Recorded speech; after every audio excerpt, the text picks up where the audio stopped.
16వ శ్లోకము. అనపేక్ష శుచిర్దక్ష ఉదాసీనో గతవ్యదః సర్వారంభ పరిత్యాగి యో మద్భక్తః సమే ప్రియః. అనపేక్ష తటస్థుడును, కోరికలేనివాడును, శుచి పవిత్రుడు, దక్ష సమర్థుడు, ఉదాసీన ఆవేదన లేనివాడు, గతవ్యద దుఃఖముల నుండి విముక్తుడైన వాడు, సర్వారంభ పరిత్యాగి అన్ని ప్రయత్నములను విడుచువాడు, ఎవడు మద్భక్త నాకు భక్తుడు, సహ అతడు మే నాకు ప్రియ మిక్కిలి ప్రియుడు. సాధారణ కర్మ విధానములను ఆశ్రయించని వాడు, పవిత్రుడు, సమర్థుడు, ఉదాసీనుడు, సమస్త వ్యధల నుండి విముక్తుడైన వాడు, ఏదేని ఫలము కొరకై తీవ్ర కృషి చెయ్యని వాడైన నా భక్తుడు నాకు మిక్కిలి ప్రియుడు. భాష్యము. భక్తునకు ధనము దానముగా లభిస్తే లభింపవచ్చును, కానీ భక్తుడు మాత్రము దానిని పొందుటకు ఆరాటపడడు. భగవానుని కృపచేత అప్రయత్నముగా ధనము లభించినచో అందుకు అతడు పొంగిపోడు. సహజముగానే భక్తుడు కనీసము రోజుకు 2 సార్లు స్నానము చేస్తూ భక్తియుక్త సేవ కొరకు ప్రొద్దున్నే నిద్రలేచును. ఈ విధముగా అతడు అంతర బాహ్యములలో సహజముగానే శుచిని కలిగి ఉండును. జీవితములో సమస్త కర్మల సారమును పూర్తిగా ఎరిగి ఉండుట చేత, ప్రామాణిక శాస్త్రములలో విశ్వాసమును కలిగిన వాడగుట చేత భక్తుడు ఎల్లప్పుడూ సర్వసమర్థుడై ఉండును. భక్తుడు ఎల్లప్పుడూ ఏదో ఒక ప్రత్యేక పక్షమును చేరనందున చింతారహితుడై ఉండును. అతడు అన్ని ఉపాధుల నుండి విముక్తుడై ఉండుట చేత అతడెన్నడూనూ బాధపడడు.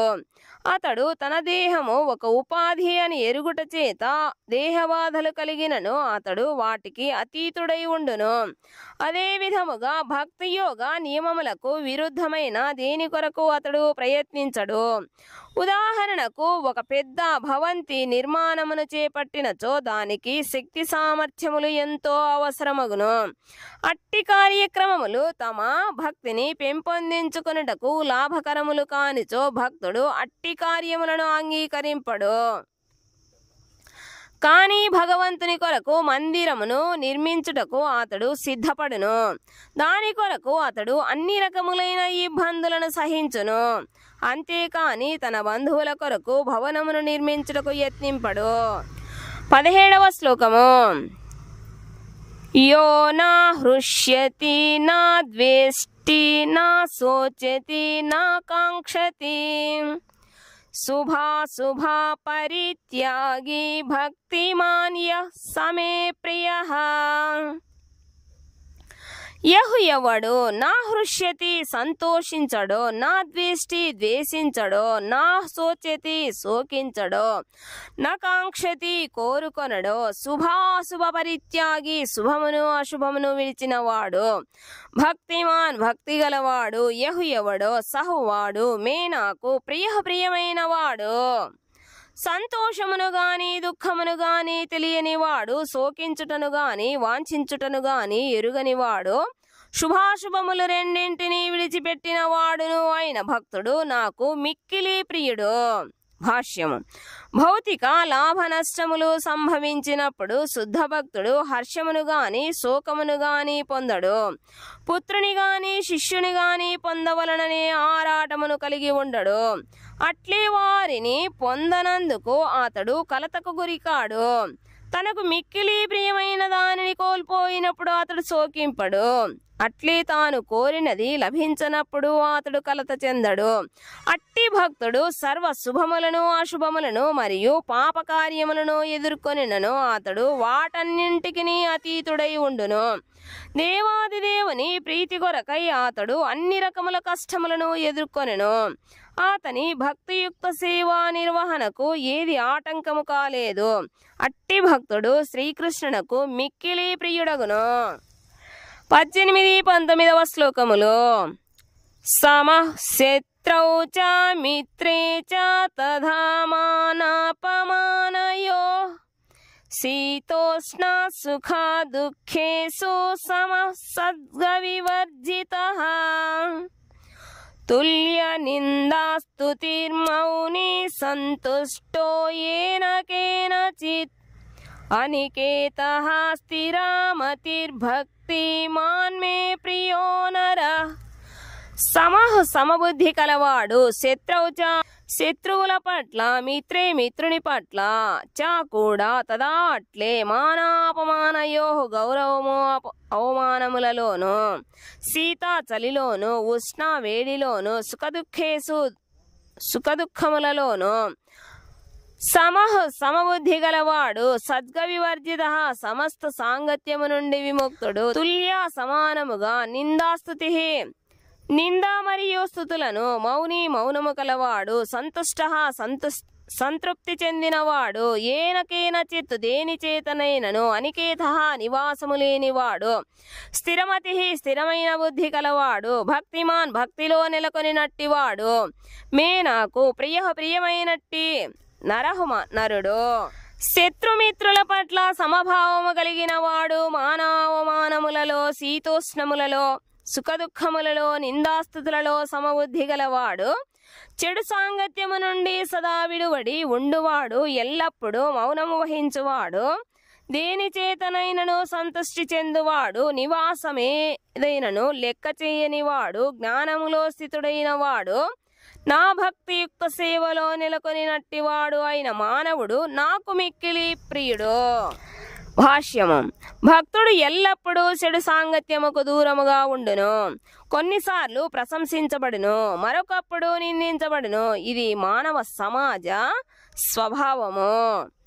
కాని భక్తుడు అట్టి ఈ కృత్రిమములైన కీర్తి అపకీర్తులకు సుఖదుఖములకు ఎల్లప్పుడూ అతీతుడై సహనమును కలిగి ఉండును. శ్రీకృష్ణునకు సంబంధించిన విషయములను తప్ప అతడు ఇతరమైన దేనిని గూర్చి చర్చింపకపోవుట చేత అతడు మౌని అనబడును. మౌని అనగా అసలు మాట్లాడకుండా ఉండుట అని అర్థము కాదు.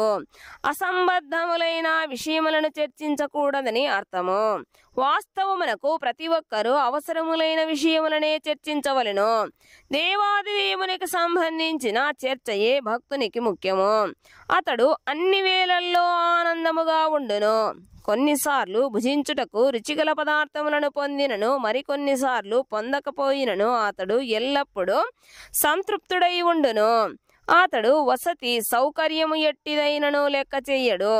కొన్నిసార్లు అతడు చెట్టు క్రింద నివసింపవచ్చును, మరికొన్నిసార్లు విలాసవంతమైన భవనములో నివసింపవచ్చును. ఈ రెండింటి పట్ల అతడు ఆకర్షించబడడు. అతడు తన అభిప్రాయములలోనూ మరియు జ్ఞానములోనూ స్థిరనిశ్చయుడై ఉన్నందున అతడు స్థిరుడని చెప్పబడును. భక్తుని ఆ గుణ లక్షణముల వర్ణనలలో కొన్ని పునరుక్తులు కనబడవచ్చును. భక్తుడు ఆ గుణ లక్షణములన్నింటినీ పొందవలనని నొక్కి చెప్పుటకే అట్లు చేయబడినది. సద్గుణ లక్షణములు లేనిదే ఎవరును శుద్ధ భక్తులు కాలేరు. హరావ భక్తస్య కుతో మహద్గుణాః. భాగవతము 5వ స్కందము 18వ అధ్యాయము 12వ శ్లోకములో అనగా అభక్తునకు శుభ లక్షణములు ఉండవు. కనుక భక్తునిగా గుర్తింపదలుచుకున్నవాడు తప్పక ఈ శుభ లక్షణములను పెంపొందించుకోవలెను. ఏమైనను ఈ గుణములను సాధించుట కొరకై భక్తుడు ప్రత్యేకముగా ప్రయత్నించనవసరము లేదు. కృష్ణ చైతన్యమున భక్తియుక్త సేవలో నిమగ్నత అనేది సహజముగానే అతనికి అట్టి సద్గుణ లక్షణములను పెంపొందించుకుంటకు తోడ్పడును. 20వ శ్లోకము. ఏతు ధర్మ్యామృతమిదం యథోక్తం పర్యుపాసతే శ్రద్ధధానా మత్పరమా భక్తాస్తేతీవ మే ప్రియాః.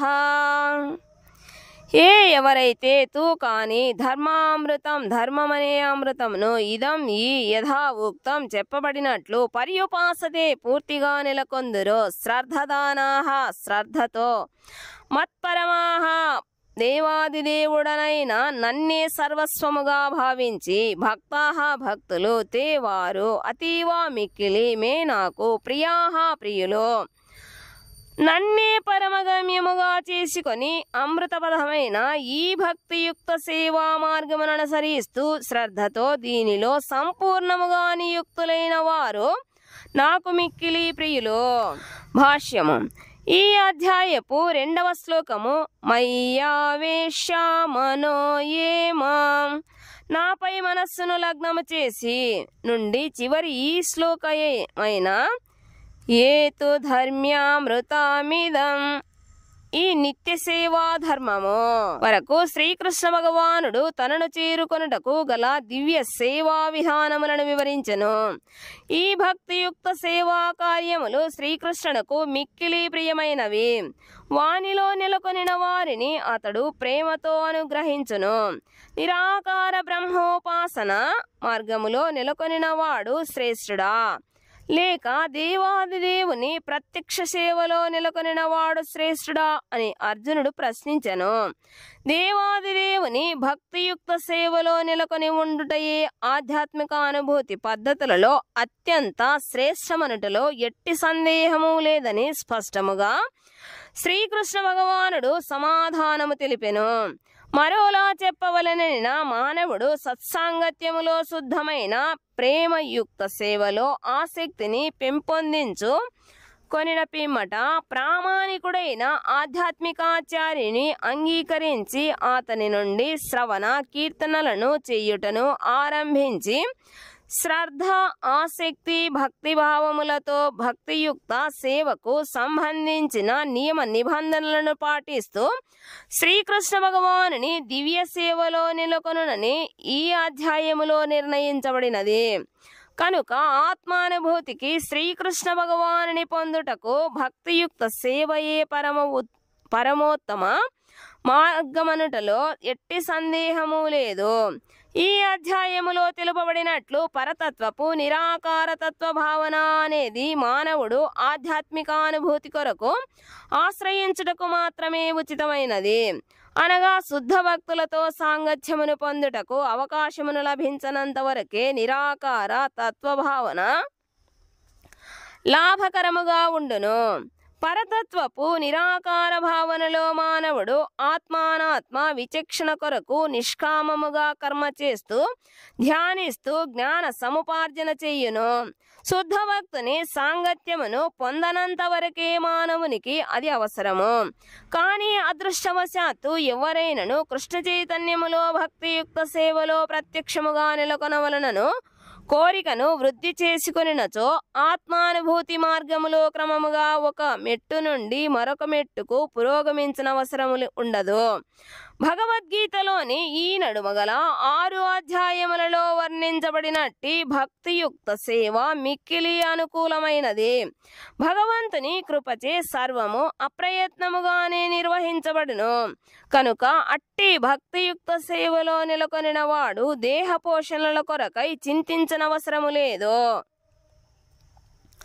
శ్రీమద్ భగవద్గీతలోని భక్తి యోగము అను 12వ అధ్యాయమునకు భక్తి వేదాంత భాష్యము సమాప్తము.